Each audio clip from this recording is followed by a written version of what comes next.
BPOM hari ini terkait tentang huru-hara yang selama ini terjadi. Siapa dulu nih yang jawab? Bebas.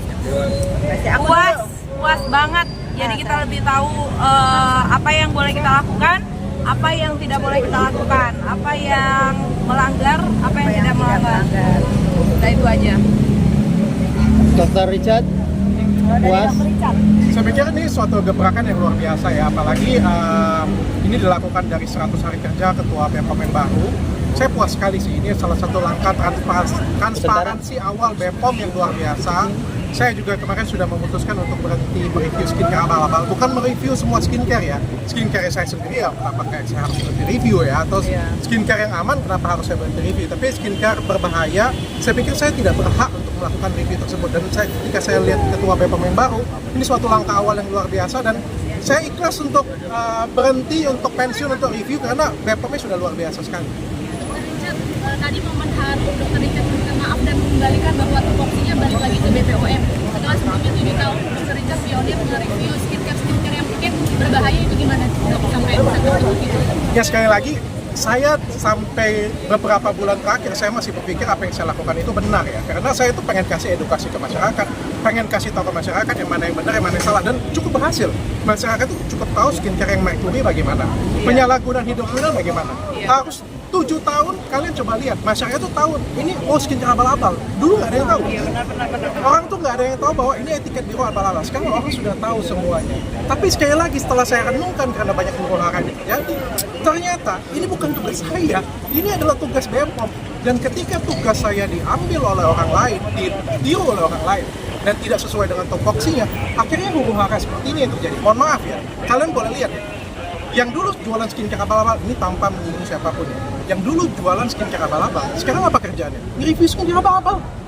Beneran, bahkan bukan dokter. Bukan dokter dulu jualan hidroquinone sampai 7%, sekarang kerjaannya apa? Nge-review skincare abal-abal. Bagaimana cara nyucinya? Kan saya jadinya, aduh kok cara saya ditiru untuk contoh ya? iya, contoh, tapi tidak baik kan gitu. Makanya saya bilang, ini sudah nggak baik lagi, ini sudah tidak tepat lagi. Makanya saya bilang saya mundur dan saya mengakui saya salah. Ini pekerjaan bukan kerjaan saya, ini harusnya pekerjaan BPOM. Saya mundur dengan ikhlas dan saya balikin semuanya ke BPOM. Dan saya harap BPOM juga bisa mengemban tanggung jawab ini penuh.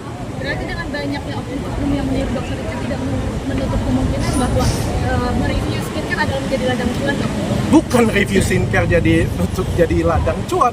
Review skincare itu membuat seolah-olah kita itu hati-hati ya, review skincare itu bisa titipan. Titipan untuk menghancurin pesaing.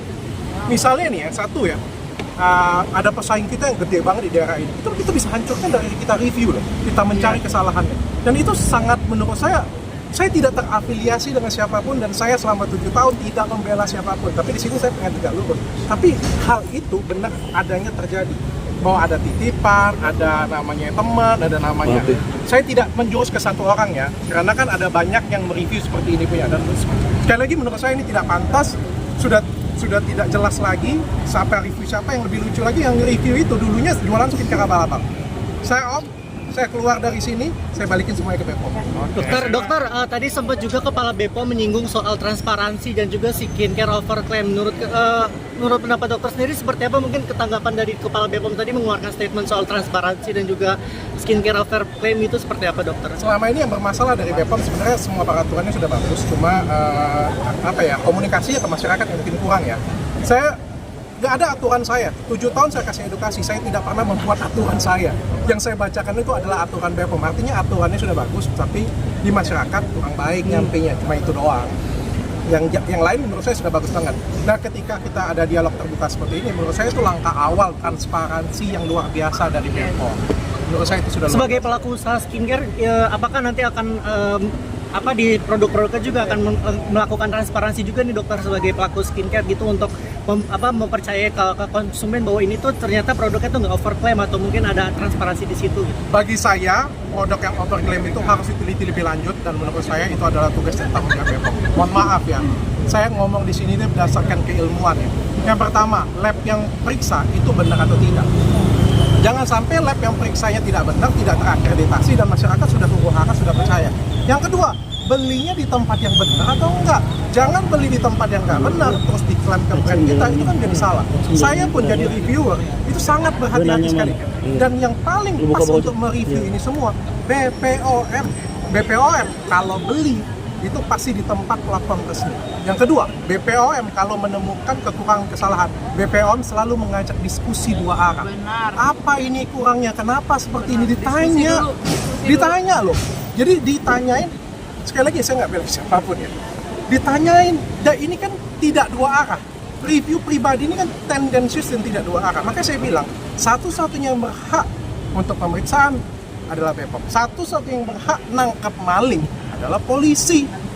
Gak ada tuh cerita influencer nangkap maling, gak ada cerita. Awam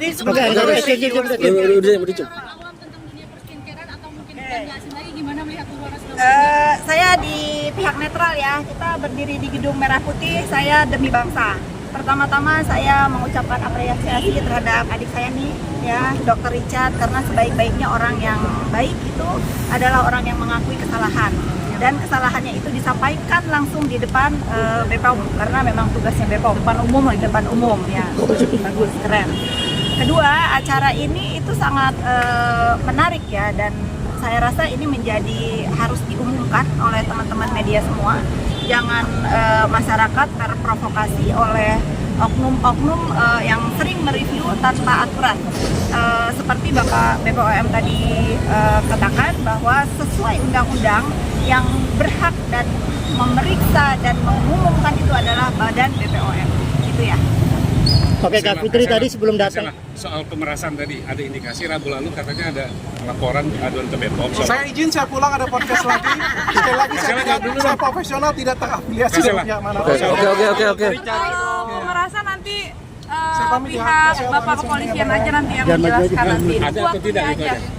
Nanti dijawab sama pihak kepolisian aja ya. Terkait Kasyela kemarin mention salah satu mungkin kerabat lama Kasyela yang kemarin Berarti udah laporan ya? Samaan itu maksudnya apa Kak? Atau memang dalam sesungguhnya itu? Oh, dalam sesungguhnya. Itu hanya cerita. Pokoknya tentang kasus pemerasan nanti biar kepolisian yang akan mengumumkan semuanya ke media. Kasyela berarti sudah resmi melaporkan, sudah resmi. Semuanya udah diproses. Sudah ada Per kapan mungkin laporannya, Kak? Sudah ada yang melaporkan semuanya. Pokoknya kalian tunggu aja prosesnya. Lapor di mana? Lapor di mana? Lapor di mana? Per kapan Kak mungkin laporannya, Kak? Di notif besar banget, menelan kerugian berapa kira-kira Kak? Aduh, banyak banget ya kerugiannya, tapi Jumlah pemerasannya 500M benar nggak? aduh 500M besar ya ternyata ya. Aduh, bukan besar ternyata lagi ya, memang besar banget. Pokoknya kalian tunggu aja kalau kasus pemerasannya nanti akan diumumkan sama pihak kepolisian. Artinya Itu gini laporannya ya, kapan? teman-teman Baru ya, action team. artinya begini ya, kita harus lebih hati-hati dalam menyimak, memperhatikan apapun yang ada di dunia maya. Iya. Apakah tujuannya untuk masyarakat atau untuk pribadi, gitu ya. Kalau sekarang memang diduga ada hal-hal yang di luar konteks untuk masyarakat, teman-teman harus bersabar karena memang sudah ada menurut informasi ada yang membawa masalah ini ke pihak berwajib. Gitu ya sayang ya, sudah. Kak Fitri tadi sebelum datang ke sini sempat bikin status. Sempat bikin status juga buat Nikita, artinya seperti apa Kak Fitri? Kak Fitri. Kasyela laporannya per kapan Kasyela? Kasyela sedikit laporannya per kapan itu? Kasyela. Ya laporannya per kapan dan di mana Kak mungkin Kak? Di polisi Kak. Sampai terpancing emosi dan meneruskan speak up gimana Kak? Saya tidak pernah terpancing emosi saya. Kalau saya huru-hara di dunia maya itu saya demi anak saya, ya. Saya ibu yang membela harkat martabat anak saya. Itu ya. Tapi sekarang udah mulai kesannya dibuka semua Kak Fitri. Kak Fitri, soal tanggapan Pelan-pelan sekarang sudah mulai mengeluarkan Kak. Ini nih mengungkap semua nih. nggak ada yang harus ditakuti di dunia ini selain Allah Subhanahu Wa Taala. Mereka. Kak Pesan Fitri, terakhir buat soal Nikita tudingan, apa Kak Fitri? soal tudingan Kak Fitri. Kak Fitri, ada pesan khusus? Handphone Sarah mana? Kasyela itu laporan pemerasannya kapan Kasyela dilaporkannya? Pokoknya dalam waktu dekat. Udah.